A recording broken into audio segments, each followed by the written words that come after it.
47장. 아무런 변화도 일어나지 않고 몇 주가 지나갔다. 우리는 웨믹을 기다렸다.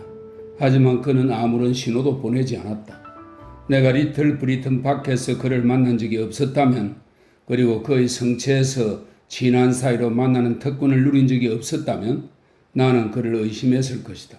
하지만 그의 진면목을 알고 있던 나는 한순간도 그를 의심하지 않았다. 나의 일상생활은 암울한 모습을 띠기 시작했다. 나는 2명 이상의 채권자로부터 빚 독촉을 받았다.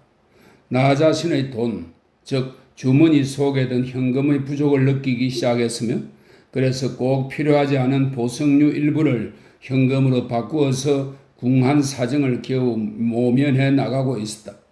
하지만 현재와 같이 내 모든 생각과 계획이 불확실한 상태에서 내 후원자에게서 더 이상의 돈을 받는다는 것은 비정한 사기 행위일 것이라는 결론을 아주 확고하게 내린 상태였다. 그래서 나는 아직 열어보지 않은 돈 지갑을 허버트를 통해 내 후원자한테 보내서 그것을 그가 보관하도 있도록 했다. 그러고는 그가 자신의 정체를 밝힌 이래로 내가 그의 관대함을 이용해 이익을 얻지 않았다는 점에 대해 일종의 만족감을 느꼈다. 시간이 지나감에 따라 나는 에스텔라가 결혼했다는 느낌을 강하게 갖게 되었다. 그 사실을 분명히 확인하는 게 두려워서 나는 신문보기를 피했으며, 허버트한테도 그녀에 대한 이야기를 나에게 절대 하지 말라고 부탁했다. 무엇 때문에 내가 가련한 넝마 조각처럼 금세 찢겨서 바람에 날아가고 말 그 부질없는 희망의 마지막 옷자락을 부여잡고 있었는지 어찌 알랴. 이 책을 읽는 그대 자신 역시 이와 다르지 않은 어리석은 행동을 작년에 또는 지난달에, 아니 바로 지난주에 똑같이 범하지 않았던가? 그리고 그 이유를 모르지 않았던가? 나는 하루하루 불행한 생활을 이어나갔다. 그리고 내 생활을 지배하는 그 한 가지 불안은 산맥 가운데 우뚝 솟은 높은 산처럼 다른 모든 불안을 압도하면서 내 시야에서 결코 사라지지 않았다. 하지만 새로운 걱정거리는 아무것도 발생하지 않았다. 아침이면 그가 발각되었을 것이라는 새로운 두려움으로 침대에서 벌떡 놀라 일어나곤 했고, 밤이면 허버트의 돌아오는 발소리에 귀를 기울이며 그의 걸음이 혹시 보통 때보다 빠르지 않은가, 나쁜 소식을 가지고 급하게 달려오는 건 아닌가 하는 공포에 사로잡혀 앉아있곤 했지만, 이 모든 것과 또 이와 비슷한 다른 여러 가지 것들에도 불구하고 일상생활의 주기는 변함없이 계속 돌아갔다. 아무 행동도 하지 못한 채 끊임없는 초조와 불안에 빠진 상태에서 나는 이리저리 보트를 젓고 다니며 최선을 다해 기다리고 또 기다렸다. 조수의 상태 때문에 강을 타고 내려갔다가 구르던교의 소용돌이 치는 교각 기둥과 말뚝을 통과해 되돌아올 수 없을 때가 간혹 있었다. 그런 때문에 나는 보트를 세관 근처의 부두한 곳에 남겨두고는 사람을 시켜 나중에 템플의 선착장으로 운반해 놓도록 했다. 나는 이렇게 하는 걸 꺼리지 않았는데, 그럼으로써 나와 내 보트를 그곳 강변 지역 사람들에게 좀 더 일상적인 대상으로 여겨지게 하는 이점이 있었기 때문이다. 내가 다음에 이야기할 2차례의 만남은 바로 이런 사소한 상황에서 비롯된 것들이다. 2월 하순의 어느 날 오후, 나는 어둑해질 무렵에 세관 근처의 그 부두에 배를 대고 무트로 올라왔다. 썰물을 타고 그리니치까지 배를 저어 내려갔다가 밀물로 박힌 조수를 타고 다시 돌아오던 참이었다. 화창하고 맑은 날이었지만 해가 지면서 안개가 짙게 끼기 시작한 탓에 나는 선박들 사이를 더듬더듬 헤치며 상당히 조심스럽게 돌아와야만 했다. 갈 때와 돌아올 때 2번 다 나는 아무 이상이 없다는 표시를 그의 창문에서 확인할 수 있었다. 어서서한 저녁 날씨에다 추운 느낌이 들었으므로 나는 즉시 저녁 식사로 위안을 좀 얻어야겠다는 생각을 했다.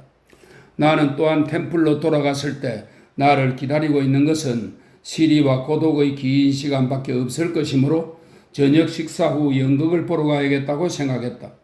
전에 윕슬 씨가 의심스러운 승리를 거둔 그 극장이 그쪽 강변 지역 근처에 있었으므로 나는 그 극장에 가기로 결정했다. 나는 윕슬 씨가 그동안 연극을 부응하는 데 성공하지 못했다는 것을, 아니 그 반대로 오히려 연극의 쇠퇴 기미를 보여줘 왔다는 것을 알고 있었다. 나는 연극 광고지를 통해 그가 고귀한 혈통의 소녀와 관련된 충직한 흑인 하인이나 원숭이 역할을 한다는 불길한 소식을 들었더랬다. 허버트 또한 윕슬 씨가 붉은 벽돌 같은 얼굴에 터무니없이 흉한 모자가 나팔바지 위까지 온통 덮은 희극적 성향의 타타르 약탈자로 나오는 것을 보았다고 했다. 나는 허버트와 내가 지리학적 식당이라고 부르곤 했던 고기 전문 식당에서 저녁 식사를 했다. 그곳은 식탁보의 50cm마다 흑맥주 잔 가장자리의 자국으로 세계지도가 그려져 있었고 나이프마다 하나도 빠짐없이 고기 접으로 해도가 그려져 있는 곳이었다. 오늘날까지도 런던 시장의 관할구역 내에는 이렇게 지리학적이지 않은 고기 전문 식당이 거의 한 곳도 없다. 식사 후 나는 빵 부스러기를 앞에 놓은 채 졸기도 하고 가스등불을 노려보기도 하고 다른 사람들의 식사에서 내뿜는 뜨거운 김에 구워지기도 하면서 시간을 보냈다. 그러다가 마침내 정신을 차리고 연극을 보러 갔다. 극장에서 나는 국왕폐하의 해군으로 복무하는 한 등막 높은 갑판장이 지극히 훌륭한 인물이었는데 다만 그의 바지가 어떤 부분은 너무 그렇게 꽉 죄지 않았으면 하는 또 어떤 부분은 너무 그렇게 헐렁하지 않았으면 하는 생각이 들었다. 그 등막 높은 갑판장이 주인공인 공년을 보았다. 그는 비록 관대하고 용감하긴 했지만 모든 약한 사람들의 모자를 주먹으로 쳐서 눈 위로 폭 씌이게 했으며 또 비록 아주 애국적이긴 했지만 사람들이 나라에 세금을 내는 것에 찬성하지 않는 사람이었다. 그는 천에 산 푸딩처럼 생긴 돈주머니를 호주머니 속에 가지고 있었으며 이것에 의지하여 침대용 휘장으로 의상을 차린 한 젊은 아가씨와 큰 축하를 받으며 결혼했는데 포츠머스의 주민 전체가 해변으로 나와서 양손을 비벼대고 또 모든 다른 사람과 악수를 나누면서 술잔을 채우라 채워 하고 노래를 불렀다.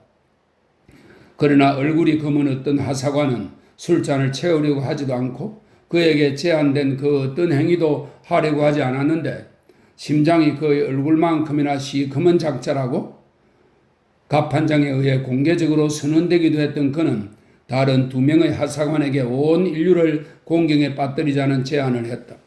이 일은 너무나 효과적으로 훌륭하게 실행되어서 난국을 바로잡는 데 꼬박 저녁 시간의 반이나 걸렸으며 그것도 무명의 정직한 식품점 주인을 통해서만 겨우 가능했다. 하얀 모자를 쓰고 검정색 각반을 찬 코가 빨간 그 식품점 주인은 석쇠를 들고 괴종식의 속으로 들어가 귀를 기울이고 있다가는 다시 밖으로 나와서 거기서 엿들은 말로 논박할 수 없는 사람들을 모두 석쇠로 뒤에서 쳐서 쓰러뜨렸다. 이 장면은 윕슬 씨의 등장으로 이어졌는데 그는 별 훈장과 가트 훈장을 달고 해군성에서 직접 파견한 막강한 권력을 지닌 정권 대사로 나타나서는 하사관들이 모두 그 자리에서 감옥으로 직행해야 한다고 말했다.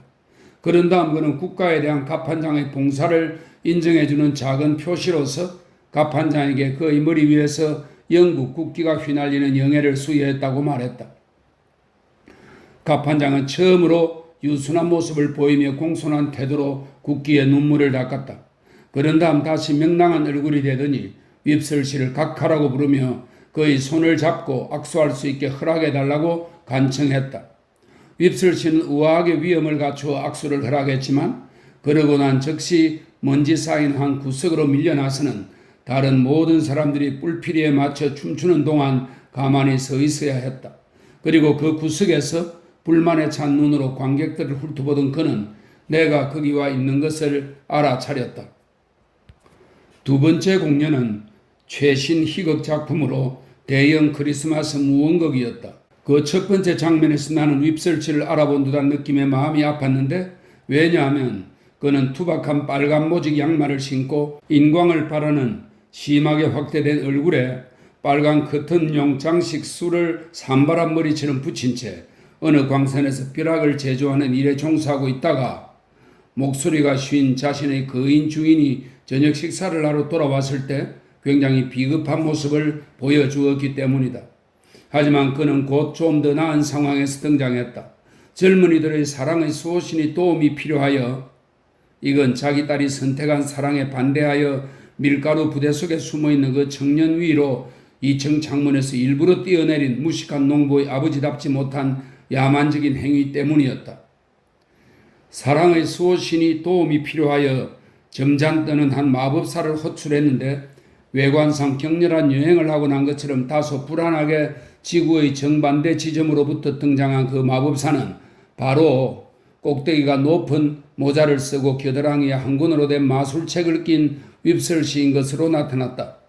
이 마법사가 지상에서 할 일은 주로 남이 말하거나 노래하는 걸 듣고 머리로 받치고 춤추는 걸 봐주고 여러 가지 색깔로 번쩍이는 불빛을 받는 것뿐이었으므로 그는 시간이 굉장히 많이 남아 돌았다. 그런데 나는 아주 놀랍게도 그가 이 남는 시간 내내 마치 몹시 놀라서 의리 빠진 사람처럼 내가 있는 쪽을 계속 뚫어져라 쳐다보고 있는 것을 알아차렸다. 점점 강렬하게 노려보는 윕슬시의 시선에는 무언가 아주 특이한 점이 있었고 그가 또 마음속으로 수많은 생각을 떠올리며 무언가 몹시 심한 혼란에 빠져드는 것처럼 보였으므로 나는 도무지 그 이유를 알 수가 없었다. 그가 커다란 시계상자 속에 들어가 구름 위로 올라가고 난 한참 뒤까지도 나는 앉아서 그것에 대해 계속 생각하고 있었으며 여전히 그 이유를 알 수 없었다. 그리고 1시간 후 극장에서 나와 출입문 옆에서 그가 나를 기다리고 있는 것을 발견했을 때에도 나는 여전히 그것에 대해 생각하고 있었다. 안녕하셨어요? 나는 그와 악수를 하고 거리를 따라 함께 데려가며 말했다. 당신이 나를 보는 걸 보았어요. 자네를 보았다고 피군? 그가 대답했다. 그야 물론 보았고 말고 하지만 또 누가 거기 있었는지 아는가? 누가 있었다고요? 참으로 이상한 일이군. 윕슬치는 다시금 얼빠진 표정으로 빠져들며 말했다. 그렇지만 나는 그 사람이 틀림없다고 맹세할 수 있어. 두려움에 사로잡히며 나는 윕슬치에게 무슨 뜻인지 설명해 주기를 간청했다. 자네가 거기 없었어도 내가 처음부터 그를 알아보았을지는. 윕슬치는 얼빠진 표정을 계속 띈 채 말을 이었다. 확신할 수 없네. 하지만 아마 그래도 알아보았을 거야. 나는 무의식적으로 집에 돌아갈 때 늘 하던 것처럼 주위를 둘러보았다. 윕슬시의 불가사의한 이 말이 나를 오싹하게 만들었기 때문이다. 아, 그는 지금 보이지 않을 거네. 윕슬시는 말했다. 그는 내가 무대에서 나오기 전에 나갔다네. 나는 그가 가는 걸 보았네. 무엇든지 의심할 수밖에 없는 처지였으므로 나는 이 불쌍한 배우조차 의심하기 시작했다. 나는 혹시 그가 나를 속여서 무언가 털어놓게 하려는 의도가 아닌가 경계했다. 그래서 나는 그와 함께 계속 걸어가며 그를 흘거들것 살피만 보고 아무 말도 하지 않았다. 어리석게도 나는 그자가 자네와 함께 왔음에 틀림없다고 상상했다는 피군.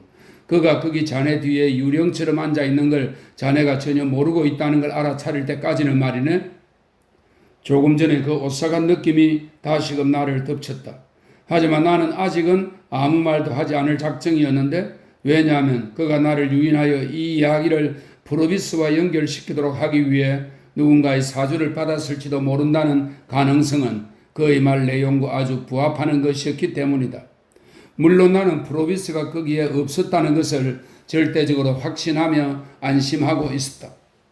아마 자네는 나를 이상하게 생각하겠지, 피군. 사실 자네는 그렇게 보이네. 하지만 이건 정말 아주 기이한 일이라네. 자네는 아마 내가 지금 말하려는 것을 거의 믿지 못할 거야. 내가 자네한테 듣는다 해도 나 자신 역시 그걸 믿지 못할 테니 말이야. 정말이에요? 그러네, 정말이네, 피군. 자네가 아주 어린아이였던 그 옛날 어느 크리스마스 날 내가 가지르의 집에서 만찬을 들고 있을 때 군인들 몇 명이 와서 수갑 한 쌍을 고쳐달라고 했던 일을 기억하는가? 아주 잘 기억하고 있지요. 그리고 그때 2명의 죄수에 대한 추적이 있었고 우리도 그 추적에 함께 참여했으며 가젤이가 자네를 등에 업고 갔는데 내가 앞장서고 자네들은 최대한 열심히 내 뒤를 따라왔던 일을 기억하는가? 그 모든 걸 아주 잘 기억하고 있지요. 당연히 나는 그가 생각하는 것보다 훨씬 잘 기억하고 있었다. 마지막 내용만 빼고 말이다. 그리고 우리가 도랑에 있는 그 2 죄수를 찾아냈는데 그들 사이에 난투극이 벌어졌으며 그들 중 하나가 다른 자한테 모질게 두드려 맞아 얼굴이 심하게 찢어졌다는 것도 기억하는가? 전부 눈앞에 선하게 떠오릅니다. 그리고 군인들이 횃불에 불을 붙인 다음 두 죄수를 한가운데 서서 걸어가게 했고 우리도 그들을 마지막까지 보기 위해 깜깜한 섭지대를 지나서 계속 따라갔는데 그때 횃불이 그들의 얼굴에 환히 비치던 것을 나는 이 점에 특히 주의하는 바인데 즉 밤의 암흑이 원을 그리듯 우리 주위를 온통 둘러싸고 있는 동안 횃불이 그들의 얼굴에 환히 비치던 것을 자네는 기억하는가? 그럼요. 나는 말했다. 그 모든 걸 다 잘 기억하고 있답니다. 그렇다면 피꾼, 바로 그 두 죄수 중 한 사람이 오늘 저녁 자네 뒤에 앉아 있었다네. 나는 그 자를 자네 어깨너머로 보았네. 침착해야 돼. 나는 속으로 생각했다. 그런 다음 나는 그에게 물었다. 두 사람 중 누구를 본 것 같으세요? 얼굴이 찢긴 사람이었네. 그는 망설이지 않고 바로 대답했다. 그 자를 본 게 분명하다고 나는 맹세할 수 있네. 그 자에 대해 생각하면 할수록 그 자가 틀림없다는 확신이 더욱 강해지네. 그거 참 기이한 일이군요. 나는 이 일이 나에게 그 이상은 아무것도 아니라는 태도를 최대한 가장해 보이며 말했다. 정말 참 기이한 일이군요. 이 대화로 인해 내가 깊이 빠져든 그 극심한 불안은 특히 콤피슨이 내 뒤에 유령처럼 내내 앉아있다는 사실에 대해 느낀 그 각별한 공포는 뭐라고 표현해도 지나치지 않을 것이다. 왜냐하면 프로비스의 은신이 시작된 이래로 그 자를 내 마음속에서 잠시도 잊은 적이 없었건만 다른 때도 아닌 바로 그 자가 나에게 가장 가까이 있던 그 순간에 그 자를 잊고 있었다는 말이 되기 때문이다. 온갖 주의를 다 기울인 뒤에 내가 그토록 아무것도 눈치채지 못한 채 방심한 상태로 있었다니 하고 생각하자 마치 그가 못 들어오게끔 100개의 겹겹이 길게 늘어서 문을 꼭꼭 닫아놓고 난 뒤에 바로 팔꿈치 곁에 그가 서 있는 걸 발견한 것과도 같은 느낌이 들었다. 나는 또한 그가 거기에 있던 까닭이 바로 내가 거기에 있기 때문이라는 것과 우리 주위에 있는 위험이 아무리 하찮게 보이더라도 위험은 항상 가까이에서 꿈틀거리며 활발하게 움직이고 있다는 사실을 부인할 수 없었다. 나는 윕슬 씨에게 몇 가지 질문을 했다. 먼저 그 사람이 언제 들어왔나요? 하고 물었는데 그는 이에 대해 답할 수 없었다. 그는 그저 나를 알아보았으며 그때 내 어깨너머로 그 사람이 보였을 뿐이라고 했다. 그가 누군지 생각나기 시작한 것도 한참 동안 그를 바라보고 난 뒤였다고 했다. 하지만 처음부터 그는 그 자를 막연하게나마 나와 결부해 생각했고 또 왠지 모르게 고향 마을에 살던 옛날의 나에게 속하는 존재로 그 자를 간주했다고 했다. 그 자의 옷차림은 어땠나요? 하고 묻자 부유한 사람처럼 입고 있었지만 그 밖에는 특별히 주목할 만한 점이 없었으며 검정색 양복 차림이었던 걸로 생각된다고 했다. 그의 얼굴이 흉하게 일그러져 있었나요? 하고 묻자 아니라고 그렇지는 않았다고 했다. 나 역시 그렇게 믿었는데 비록 내가 상념에 잠겨 있어 내 뒤의 사람들을 특별히 주목하지는 않았지만 만약 얼굴이 흉하게 일그러진 사람이 있었다면 내 주위를 끌었을 가능성이 컸을 거라고 생각했기 때문이다. 윕슬 씨가 기억에 내거나 내가 캐낼 수 있는 그 모든 것을 윕슬 씨로부터 들은 뒤 그리고 그날 저녁에 피곤을 풀도록 그에게 약간의 적절한 음식을 대접해 준 후 나는 그와 헤어졌다. 내가 템플에 도착한 것은 12시와 1시 사이였고 템플의 출입문은 닫혀 있었다. 내가 출입문 안으로 들어가서 집으로 갔을 때 근처에는 아무도 없었다. 허버트는 먼저 집에 와 있었고 우리는 난로불 옆에서 아주 심각한 의논을 했다. 하지만 내가 그날 밤 알게 된 것을 웨믹에게 전하면서 우리가 그의 지시를 기다리고 있다는 것을 그에게 상기시키는 것 외에는 할 수 있는 일이 아무것도 없었다. 나는 그의 성에 너무 자주 가면 그에게 누를 끼칠지도 모른다고 생각했으므로 편지로 연락했다. 나는 잠자리에 들기 전에 편지를 쓴 다음 밖으로 나가서 그것을 붙였다. 이때 역시 내 주위에는 아무도 없었다. 허버트와 나는 지극히 조심하는 것 외에는 우리가 할 수 있는 게 없다는데 의견이 일치했다. 우리는 정말 지극히 이게 가능하다면 하는 말인데 이전보다 더 지극히 조심했다. 나 자신의 경우 보트를 젓고 지나칠 때를 제외하고는 칭커스 유역 근처에 절대로 가지 않았다. 그리고 그때도 나는 그 밖의 다른 모든 사물을 바라보는 것과 똑같은 방식으로만 밀폰드 강둑을 바라보았다. 48장. 앞장에서 언급한 두 차례의 만남 중 두 번째 것은 이 첫 번째 만남이 있은 지 약 일주일 후에 일어났다. 이때 역시 나는 보트를 런던교 아래의 부두에 남겨놓고 오던 참이었다. 시간은 첫 번째 경우보다 1시간 이른 오후였다. 저녁을 어디에서 먹을지 결정하지 못한 나는 칩사이드 쪽으로 천천히 걸어 올라갔다. 그러고는 계속해서 그 길을 따라 천천히 바쁘게 움직이는 그 모든 군중 가운데 분명코 가장 정체 없는 사람처럼 걸어가고 있었는데 문득 누군가가 나를 뒤따라와서는 커다란 손으로 내 어깨를 붙들었다. 제그스시의 손이었다. 그는 그 손으로 내 팔짱을 끼웠다. 같은 방향으로 가고 있으니 우리 함께 걸어가도록 하세. 피. 어디로 가는 중인가? 뭐 템플로 가게 되겠죠. 나는 말했다. 확실히 알지 못한단 말인가? 글쎄요. 나는 대답하면서 단 한 번이나마 반대 신문에서 그를 이겨낸 것을 속으로 기뻐했다.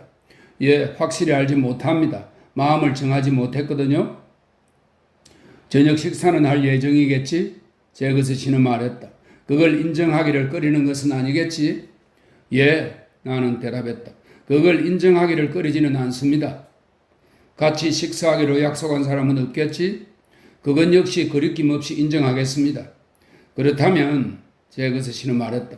우리 집에 가서 나하고 함께 식사하세요. 나는 막 무엇라고 변명하며 거절하려고 했는데 그 순간 그가 외믹도 온다네 하고 덧붙였다. 그래서 나는 변명하려던 것을 수락으로 바꾸었다. 이미 입 밖에 냈던 몇 마디 말들은 어느 쪽으로든 그 첫 마디로 사용될 수 있었다. 이리하여 우리는 함께 칩사이드를 따라 걸어가다가 방향을 틀어 리틀 브리튼 쪽으로 빠져나갔다. 그러는 동안 상점의 유리창에는 불이 하나둘씩 환하게 켜지기 시작했고 가로등 켜는 사람들은 오후의 혼잡한 거리에서 사다리 놓을 자리를 제대로 찾지 못한 채 길 위아래로 뛰어다니거나 건물 사이를 들락날락 내다르면서 험엄 호텔의 골풀양초 뚜껑이 유령 같은 방 안의 사방벽에 떠오르게 했던 그 하얀 눈동자들보다 훨씬 더 많은 수의 빨간 눈동자를 짙어져 가는 안개 속에 점점이 떠올려 놓고 있었다. 리틀 브리틀의 사무실에 도착하자 여느 때와 같이 편지 쓰기, 손 씻기, 촛불 끄기, 금고 잠그기 등이 하루의 사물을 마감하는 절차들로서 차례차례 행해졌다. 내가 제그스시 사무실의 벽난로 옆에서 한가롭게 서 있을 때 솟구쳤다 가라앉았다 하는 난로 불빛을 받아 선반 위의 두 석고상은 마치 나와 함께 사악한 깍꿍놀이라도 하는 것처럼 보였다. 그리고 구석에서 편지를 쓰고 있는 제그스시를 희미하게 비추고 있는 투박하고 굵은 한 쌍의 사무실 촛불은 더러운 촛농이 수의자락처럼 흘려내려 마치 교수형 당한 수많은 의료인들을 추모라도 하고 있는 것처럼 보였다. 우리 세 사람은 모두 함께 상마차를 타고 제라드 거리로 갔다. 우리가 그곳에 도착하자마자 저녁 식사가 차려져 나왔다. 비록 그곳에서 외믹의 월워스 견해에 대한 표정으로조차 아는 체 할 생각을 전혀 하지 않았겠지만 그래도 나는 외믹이 이따금씩 친근한 눈길로 나를 바라보는 것 정도는 마다하지 않았을 것이다. 하지만 그것은 전혀 바랄 수 없는 일이었다. 그는 식탁에서 두 눈을 들어 올릴 때마다 오직 제그스시만을 바라보았으며 나에게는 아주 무관심하고 냉담한 태도를 보였다. 그래서 마치 외믹에게 내가 모르는 잘못된 쌍둥이 형제가 있어서 바로 그 잘못된 쌍둥이 외믹이 그 자리에 와 있는 것처럼 느껴질 정도였다. 미스 해비시엄에게서 온 쪽지를 피입군에게 보냈는가 외믹? 식사가 시작된 지 얼마 안 되어 제그스시가 물었다. 아닙니다. 외믹은 대답했다. 우편으로 막 붙이려고 할 때 마침 선생님께서 피입씨를 데리고 사무실로 오셨습니다. 여기 있습니다. 외믹은 쪽지를 내가 아닌 자신의 고용주에게 건네주었다. 두 줄로 된 짤막한 정갈이란의 피입. 제그스시는 그것을 곧장 나에게 건네주며 말했다. 미스 해비시엄이 자네 주소를 확실히 몰라서 나한테로 보낸 것이네. 그녀는 자네가 언급한 한 가지 사소한 일로 자네를 만나고 싶다고 써보냈네. 자네 물론 만나러 내려가겠지? 예. 나는 쪽지를 눈으로 훑어보며 말했다. 편지 내용은 정확히 제거스 씨의 말 그대로였다. 언제 내려갈 생각인가? 시급한 약속이 하나 있어서 나는 우체통 구멍 같은 입에 생선을 막 집어넣고 있는 외믹을 헐끗 쳐다보며 말했다. 시간을 확실히 정할 수는 없습니다만 즉시 갈 수 있을 걸로 생각합니다. 피입 씨가 즉시 내려갈 작정이라면 외믹이 제거스 씨에게 말했다. 답장을 써보낼 필요는 없을 것으로 생각합니다. 이 말을 지체하지 않는 게 좋다는 암시로 받아들인 나는 다음 날 내려가기로 마음을 정했다. 그리고 그렇게 말했다. 외믹은 포도주를 한 잔 마시고는 단호하면서도 만족한 태도로 내가 아닌 제거스 씨를 쳐다보았다. 그래 핍, 우리의 그 금이 친구가 제거스 씨가 말했다. 카드패를 잘 썼더군. 그래서 판돈을 썰어갔더군. 나는 간신히 그 말에 동의해 줄 수 있었다. 그는 전도 유망한 친구야. 그 나름으로는 말일세. 하지만 모든 걸 자기 방식대로 할 수는 없을 걸세. 강자가 결국에 가서 이기게 마련인데 다만 누가 더 강자인지 먼저 확인되어야 하지. 만약 그가 본색을 드러내서 그녀를 구타한다면 설마. 나는 뜨겁게 달아오른 얼굴과 격정으로 그의 말을 가로막고 말했다. 선생님은 정말로 그가 그 정도로 비열한 악당이라고 생각하는 것은 아니겠죠, 제거스 씨? 나는 그렇게 말하지는 않았네, 피. 나는 하나의 상황을 가정하는 것뿐이네. 만약 그가 본색을 드러내서 그녀를 구타한다면 그는 아마 완력을 지닌 쪽이니 유리할 걸세. 그런데 만약 그게 지적 능력에 관한 문제가 된다면 그는 분명코 유리하지 않을 걸세. 그런 부류의 친구가 그런 상황에서 어떻게 행동할 것인지 예상하는 것은 우연을 추측하는 것이나 다름없을 것일세. 왜냐하면 두 가지 결과가 반반씩의 가능성을 가지고 있기 때문이지. 그 두 가지 결과가 무엇인지 여쭤봐도 되겠습니까? 우리의 금이 친구 같은 작자는 제거스 씨는 대답했다. 구타를 하든지 아니면 움츠러들든지 할 걸세. 어르렁거리며 움츠러들 수도 있고 아니면 어르렁거리지 않으며 움츠러들 수도 있네. 하지만 어쨌든 그는 구타를 하든지 아니면 움츠러들 걸세. 외믹의 의견은 어떤지 한번 물어보게. 구타를 하든지 아니면 움츠러들든지 할 것입니다. 외믹은 내 쪽을 조금도 바라보지 않은 채 말했다. 자, 그럼 우리 벤틀리 드러멀 부인을 위해 건배하세.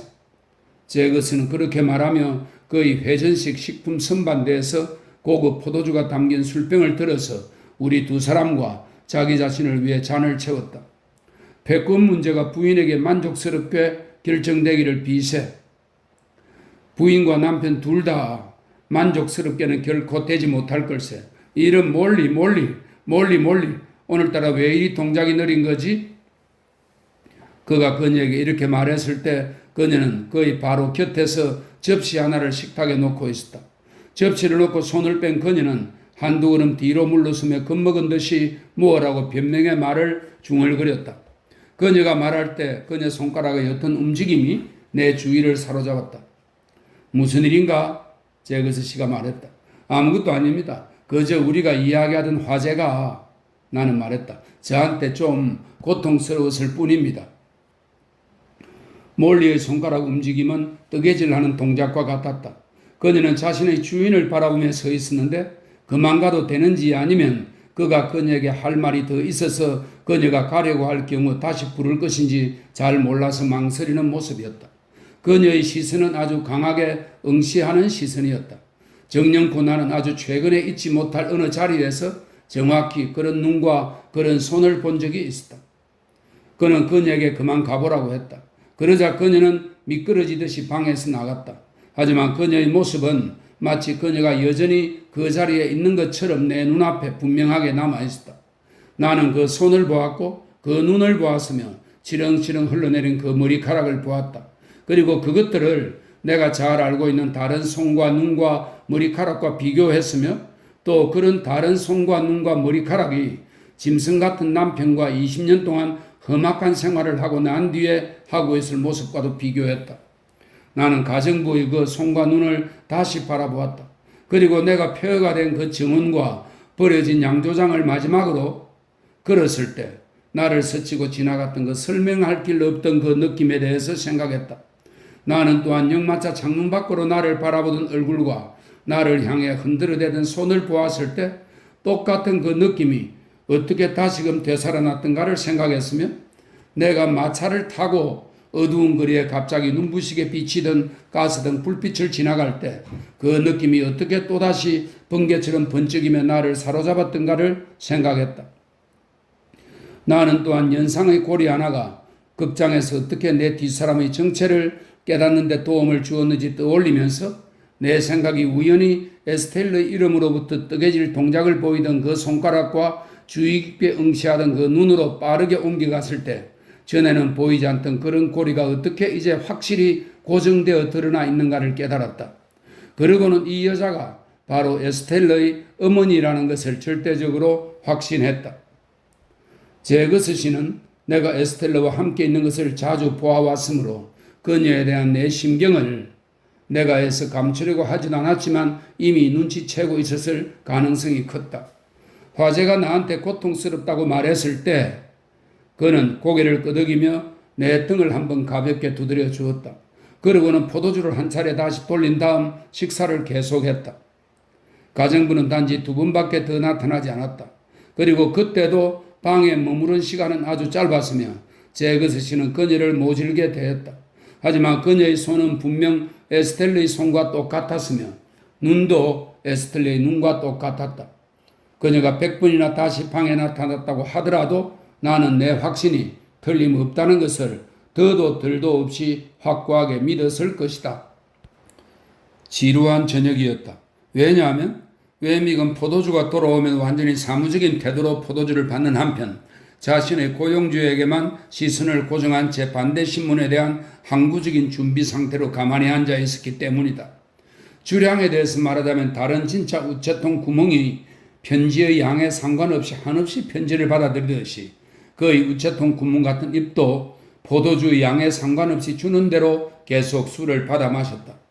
내 입장에서 볼 때 그날 저녁 내내 그는 외모만 월워스의 웨믹 같았을 뿐 잘못된 다른 쌍둥이 웨믹이었다.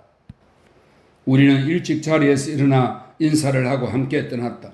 우리가 제거스 씨의 구두더미 사이를 헤치고 모자를 가지러 갈 때 나는 벌써 올바른 쌍둥이가 되돌아오고 있는 중이라는 것을 느낄 수 있었다. 그리고 우리가 월워스 방향으로 제라드 거리를 따라 6m도 채 내려가지 않았을 때 나는 벌써 내가 올바른 쌍둥이와 발장을 끼고 걸어가고 있으며 그 잘못된 쌍둥이는 이미 저녁 공기 속으로 정발해 없어졌다는 것을 알아차렸다. 자, 웨믹은 말했다.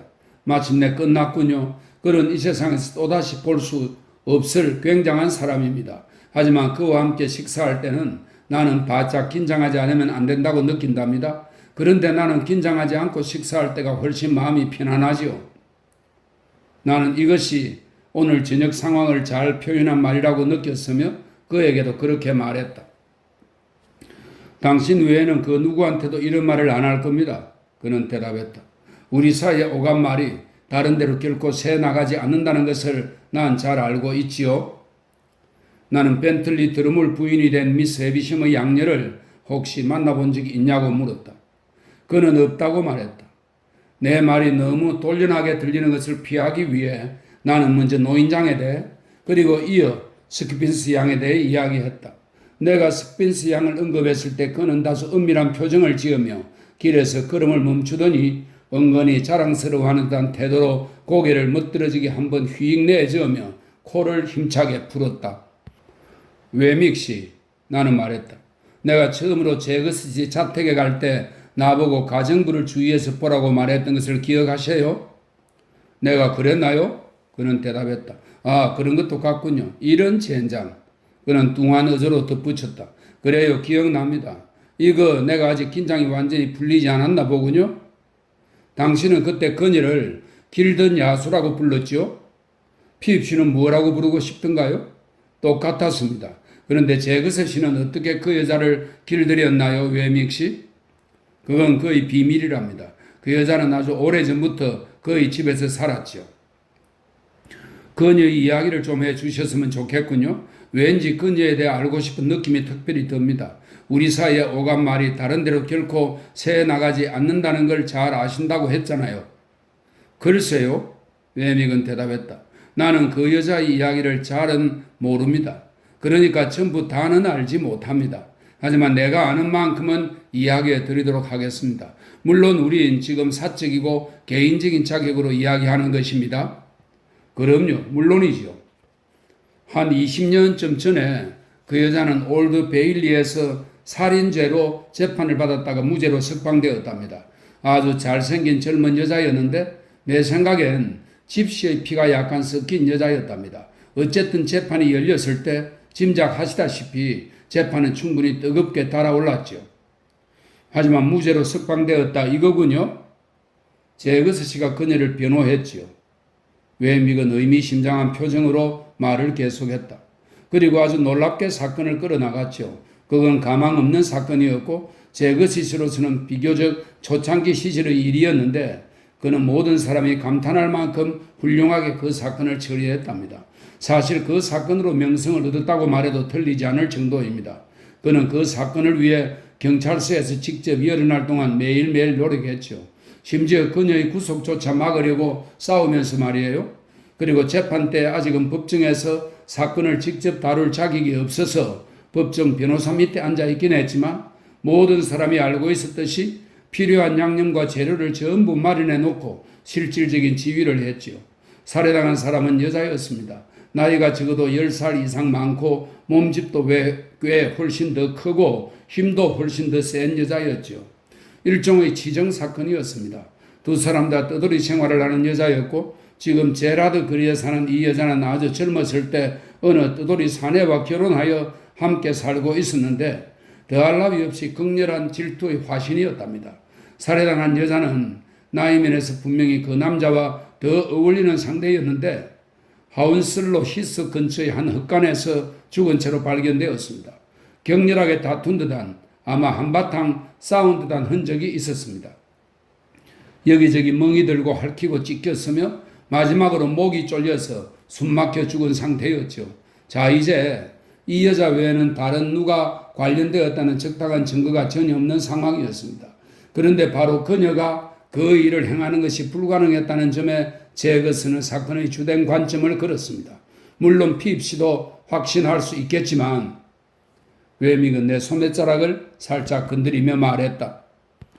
제거스 씨는 그 당시에는 그녀의 손목 힘을 전혀 강조하지 않았죠. 지금은 가끔 그러지만 말입니다.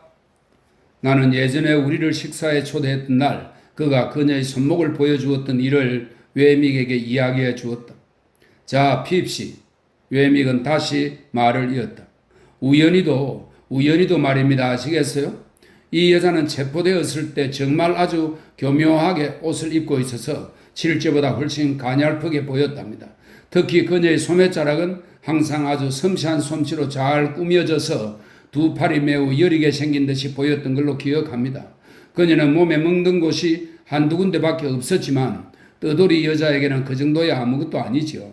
두 손등이 모두 찢겨 있었습니다. 그래서 문제는 그게 손톱에 찢긴 상처냐 하는 것이었습니다. 이에 대해 제거스 씨는 그녀가 굉장히 많은 가시덤불을 힘겹게 헤치며 지나간 적이 있다는 것을 증명해 보였습니다. 그는 이 가시덤불이 그녀의 얼굴만큼 높지는 않았지만 두 손을 핥히지 않고는 지나갈 수 없는 것이었다고 주장했으며 실제로 그런 가시덤불 부스러기들이 그녀의 피부에서 발견되었고 또 증거로도 제시되었습니다. 물론 문제의 그 가시덤불을 조사한 결과 실제로 사람이 헤치고 지나간 자국이 있었고 여기저기 그녀의 뜯긴 옷 조각이 걸려 있었으며 또 약간의 핏자국도 묻어 있었다는 사실도 함께 증거로 제시되었죠.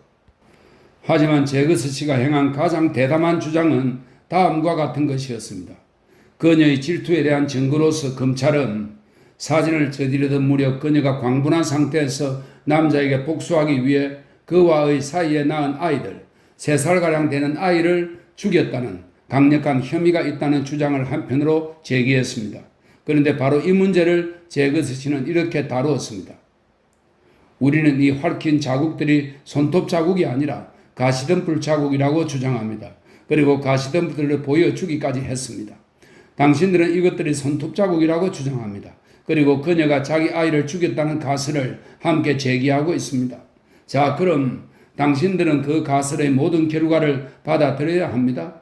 잘 모르겠지만 그녀가 혹시 자기 아이를 죽였을 수도 있습니다. 그리고 그때 그 아이가 그녀를 붙잡고 늘어지다가 그녀의 손을 핥혔을 수도 있습니다.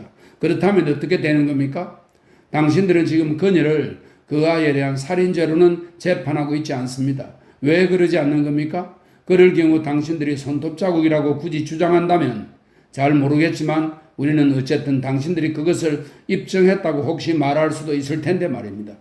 물론 이건 논의의 편의상 어디까지나 당신네들이 그 손톱 자국을 꾸며내지 않았다는 가정하에서 하는 말이죠.